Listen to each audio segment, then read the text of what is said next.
Hallelujah, good morning. एक और पुनरुत्थान का दिन प्रभु ने हमें दिया है। आइए चर्च के लिए निकलने से पहले आज फिर से हम प्रभु के वचन पर मनन करें। यदि आप चर्च जाने के लिए पहले ही निकल चुके हैं तो आकर सुने। कई लोगों के चर्च देर से शुरू होते हैं। कई लोग आजकल तो चर्च जाते ही नहीं हैं। जब से कोविड के दौरान जब सर्विसेज ऑनलाइन होना शुरू हुए हैं, कई लोग उसके बाद चर्च अब जाते ही नहीं हैं। यह बिल्कुल अच्छा नहीं है। अरे चर्च जाने की क्या जरूरत है, अब तो हम ऑनलाइन में ही चर्च में भाग ले सकते हैं ना। ऐसी सोच एकदम भी सही नहीं है। आपको चर्च अवश्य जाना है। 1 घंटा 2 घंटा नहीं, पूरा दिन भर प्रभु के सानिध्य में बिताना, प्रभु की महिमा करने के लिए वचन को सुनना, प्रार्थना करना, प्रभु की आराधना करना।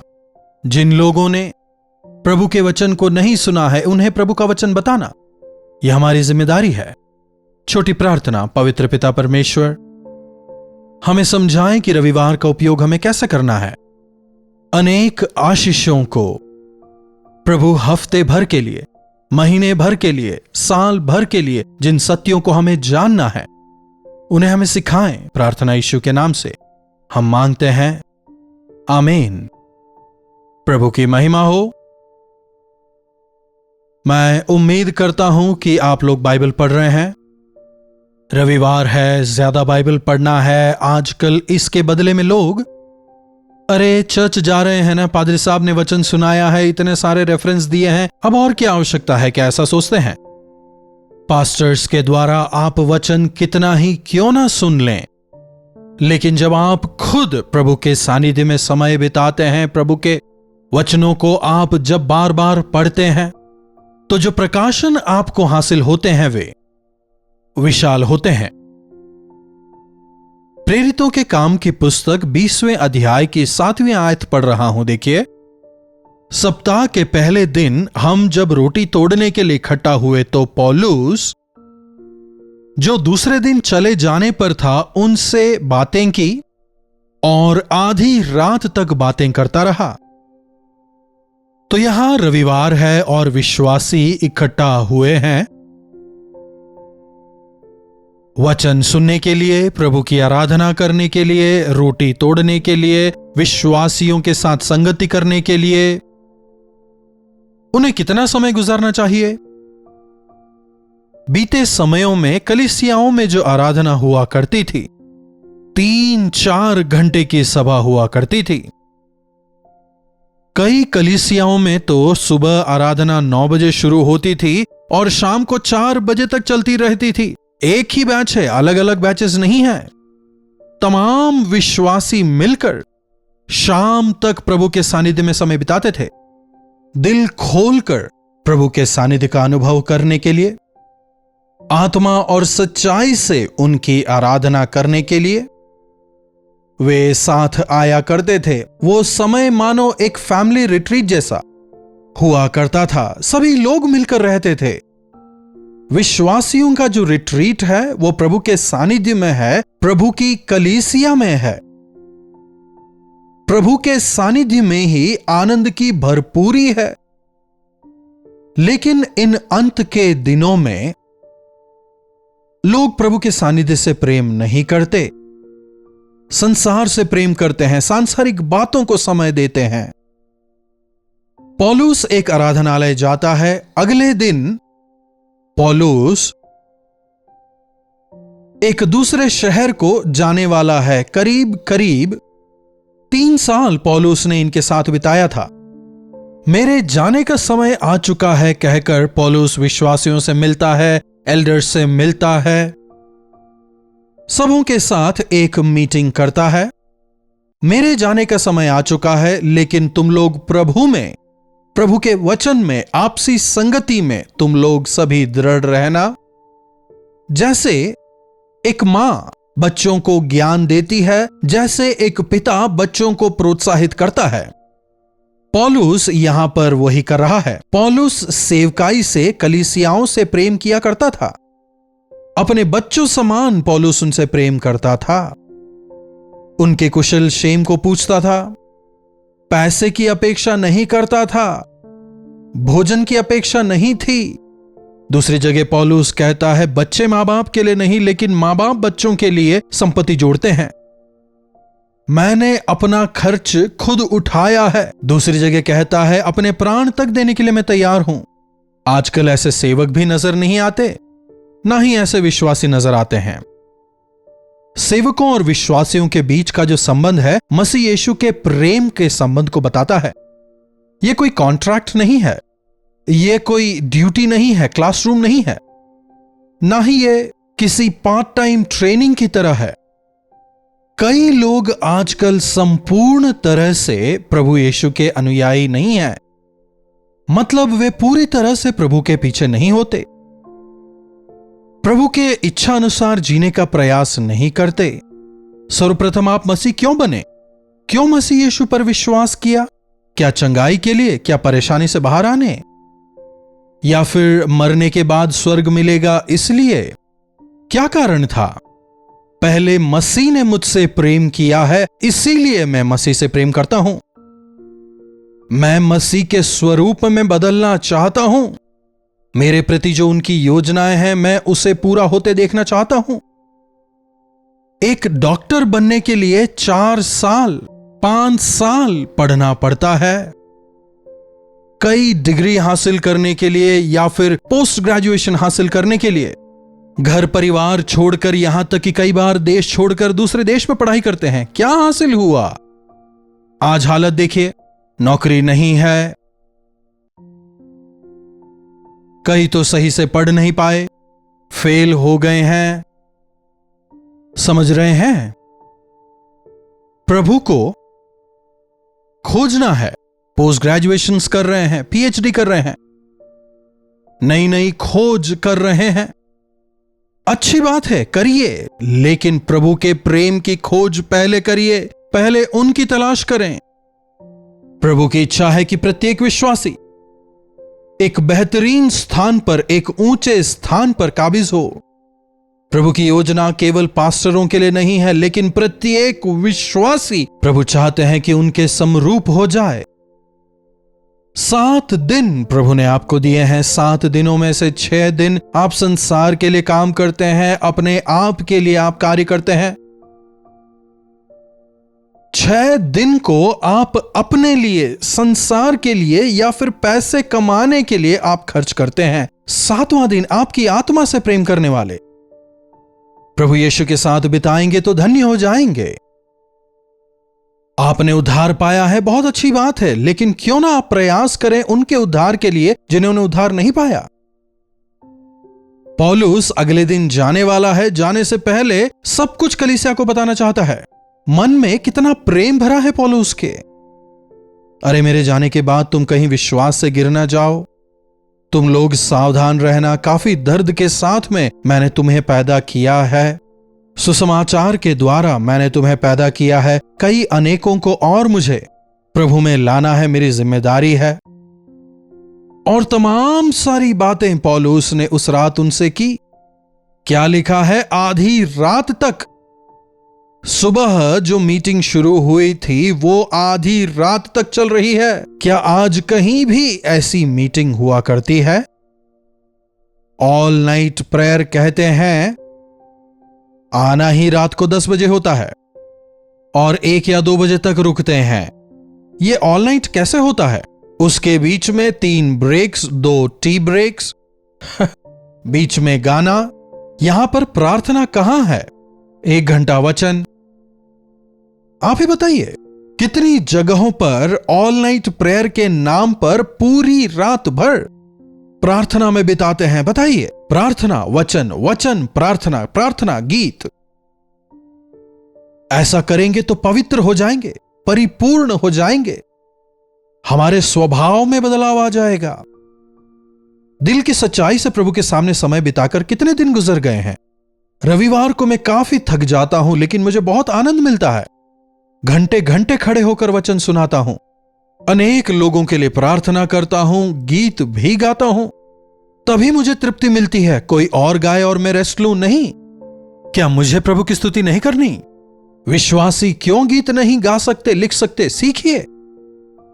वचनों को गीतों में बदलकर प्रार्थना के रूप में प्रभु को चढ़ाएं। आधी रात तक पौलुस बात करता है। क्या बात कर रहा था पौलुस रात भर? आगे के वचनों को अगर आप देखेंगे तो समझेंगे।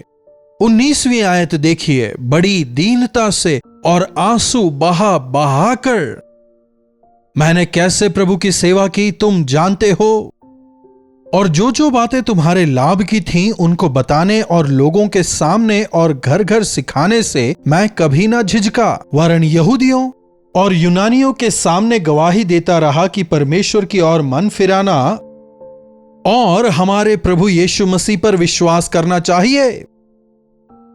बिना किसी झिझक के प्रभु ने जो कुछ मुझसे बताने कहा मैंने तुम्हें बताया। बाहर कहा, मीटिंगों में कहा, यहां तक कि तुम्हारे घर पर आकर कहा, चेतावनी देते हुए कहा, प्रेम से कहा। तुमने मेरे जीवन को जाना है, देखा है। तुम्हारे सामने मेरा जीवन कैसा रहा तुमने देखा। मैंने सोने चांदी की आशा नहीं की, ना ही रुपये का लोभ था। 33वीं आयत देखिए। मैंने किसी के सोने चांदी कपड़े का लालच नहीं किया। तुम आप ही जानते हो कि इन्हीं हाथों ने मेरी और मेरे साथियों की आवश्यकताएं पूरी की। तुम्हें बिल्कुल बोझ नहीं देना कहते हुए हमने खुद ने मेहनत की है। मेहनत करके हमने तुम्हें वचन सिखाया है। इसे तुम हमेशा याद रखना। 28वीं आयत देखिए। इसलिए अपनी और अपने पूरे झुंड की चौकसी करो, जिससे पवित्र आत्मा ने तुम्हें अध्यक्ष ठहराया है कि तुम परमेश्वर की कलीसिया की रखवाली करो, जिसे उन्होंने अपने लहू से मोल लिया है। लहू से मोल ली गई कलीसिया को प्रभु ने आपके हाथों में सौंपा है। सेवा का मतलब क्या समझते हैं? एल्डर्स का मतलब क्या होता है? एल्डर हूं कहकर बड़ा नाटकीय अंदाज होता है आपका। एल्डर हैं तो अपनी जिम्मेदारी भी निभाएं। प्रचारकों की एक जिम्मेदारी है, यहां केवल सिखाना नहीं है बल्कि मिसाल बनकर जीना है। कलीसिया किसकी है? क्या तुम्हारी? मसीह यीशु ने अपने लहू को क्रूस पर बहाकर कलीसिया को मोल लिया है। यदि एक करोड़पति के बेटे को आपको देखरेख के लिए दिया जाए तो आप क्या करेंगे? अपनी इच्छानुसार अगर देखरेख करेंगे तो क्या होगा? कपड़े लत्तों का ख्याल नहीं, खाने का कोई समय नहीं। अगर ऐसा देखेंगे, ऐसा अगर छोड़ देंगे तो क्या पिता चुप रहेंगे? जिस कलीसिया को प्रभु यीशु ने अपने लहू से मोल लेकर आपके हाथों में दिया, तो सेवकाई के नाम पर आजकल कुछ लोग स्टेज पर क्या कर रहे हैं? क्या कहें? इन भेड़ों से मुझे क्या लाभ मिलने वाला है? कम से कम उन भेड़ों के लिए वचन का सही भोजन तक वे नहीं खिला पा रहे। आंसुओं के साथ उनके लिए प्रार्थना नहीं कर पा रहे। दुख की बात है। भटके हुओं को डांटना, निकल जाने वालों को और दूर करना, यह नहीं है काम, बल्कि हमें उन्हें उद्धार में लाना है। मैं जानता हूं मेरे जाने के बाद फाड़ने वाले भेड़िए तुम्हारे बीच में आएंगे जो झुंड को ना छोड़ेंगे। क्या इनमें कोई सच्चाई आपको नजर आती है? देखिए आजकल कुछ अधिकारियों को अपने नीचे कार्य करने वालों के साथ कैसा व्यवहार करते हैं। मणिपुर की हालत तो हम देख ही रहे हैं।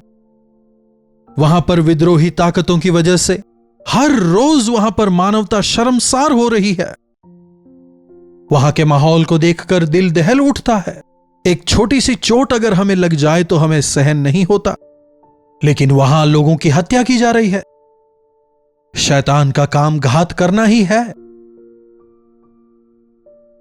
मसीह के बच्चों को घात करना निंदनीय स्थिति, और जो ये कर रहे हैं उन्हें लगता है कि वे बहुत बड़ा कार्य कर रहे हैं। प्रभु उन्हें क्षमा करें।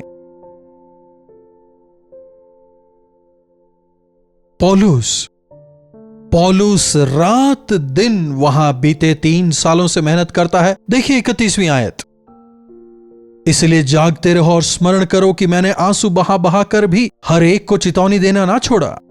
3 साल तक तुम्हारे बीच रहकर मैंने सेवा की है। थैंक्स गिविंग सर्विस के लिए या मृत्यु के लिए या विवाह के लिए मात्र पास्टर को बुलाते हैं, है ना? पास्टर साहब जल्दी प्रेयर खत्म करें और आप चले जाएं क्योंकि हमें दूसरा काम भी है। जब तक पास्टर हैं तब तक हालेलुया हालेलुया और उसके बाद में सिनेमा के गाने। आप तो ऐसे नहीं है ना। 3 साल मैं तुम्हारे बीच में रहकर आंसुओं के साथ प्रेम से भरकर मैंने तुम्हें चेतावनी दी है, वचन से सिखाया है, दिन रात में तुम्हारे लिए मौजूद था। रात को भी तुमने बुलाया, मैं तुरंत चला आया। हमें रात भर व्हाट्सएप मैसेज मिलते रहते हैं। आधी रात को 1 बजे 2 बजे 3 बजे भी एक्सीडेंट हो गया है, आईसीयू में है, प्रार्थना करें। हम तुरंत उठकर उनके लिए प्रार्थना करते भी हैं। ऐसे समाचारों को सुनकर कैसी नींद, क्या यह सुनने के बाद नींद आ सकती है? यही होती है वास्तविक सेवकाई, दिन रात विश्वासियों के लिए प्रार्थना करना, हर एक के लिए। एक अच्छा चरवाहा हर एक भेड़ के लिए, विश्वासी के लिए वो समय देता है, उनका ध्यान रखता है। स्मरण रखो कि मैंने आंसू बहा बहा कर हर एक को चेतावनी देना ना छोड़ा, और अब मैं तुम्हें परमेश्वर को और उनके अनुग्रह के वचन को सौंप देता हूं, जो तुम्हारी उन्नति कर सकते हैं और सब पवित्र लोगों में साझी करके मिरास दे सकते हैं। सही है, पास्टर हमेशा आपके साथ नहीं रह सकते। हमेशा आपके लिए प्रार्थना करने के लिए, आपको अगुवाई देने के लिए प्रभु के दास हमेशा साथ नहीं हो सकते। जाते जाते पौलुस कह रहा है, यीशु का नाम कई और जगहों पर फैलना बाकी है। विनाश की ओर बढ़ने वाले आज भी कई हैं। जो तुम्हें सिखाना था मैंने सिखाया, तुम्हारे लिए मेहनत की, एक नमूना होकर मैं जिया। अब मुझे जाना होगा। पवित्र आत्मा तुम्हारे साथ होंगे। अब मैं तुम्हें परमेश्वर को और उनके अनुग्रह के वचन को सौंपता हूं, कहते हुए प्रार्थना करते देखते हैं। आज आप चर्च में कितना समय बिताते हैं? आप और आपके पासबान के बीच का संबंध कैसा है? उससे बढ़कर आप और आपके प्रभु के बीच संबंध कैसा है? पास्टर ठीक नहीं है कहना बंद करें। आज हमारे लिए प्रभु हैं, प्रभु हमारे मध्यस्थ हैं। आप प्रभु से बात करें, प्रभु के साथ में समय बिताएं, प्रभु के दिन को प्रभु के साथ गुजारें। प्रार्थना। महापवित्र पिता परमेश्वर, आपने 6 दिन कार्य करने को कहा और 7वें दिन हमारी आत्मा को बलवंत करने, आपके साथ समय गुजारने, आपके सुसमाचार को सुनाने आपने 7वें दिन को अलग किया। प्रभु, इस संसार में आपकी रोशनी फैलाते हुए आपके दोबारा आगमन तक विश्वास योग्य रहने का अनुग्रह दें। प्रार्थना यीशु के नाम से मांगते हैं, आमीन। अब हमारे पिता परमेश्वर का प्रेम, प्रभु यीशु का अनुग्रह, पवित्र आत्मा की संगति और सहभागिता हम में से प्रत्येक के साथ सदा सर्वदा निरंतर बनी रहे। आमीन। प्रभु की महिमा हो। आप हमसे कहां से जुड़ रहे हैं? लाइव चैट पर आएं और हमें आपका और शहर का नाम बताएं। चैनल को लाइक और सब्सक्राइब करना ना भूलें। जरूरतमंदों के साथ इसे शेयर भी करें।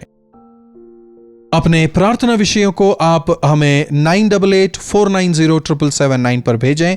हम अवश्य प्रार्थना करेंगे। प्रभु आपको आशीष दें। कल्वरी दर्शन, ये है प्रेम के दर्शन, यीशु प्रेम के दर्शन।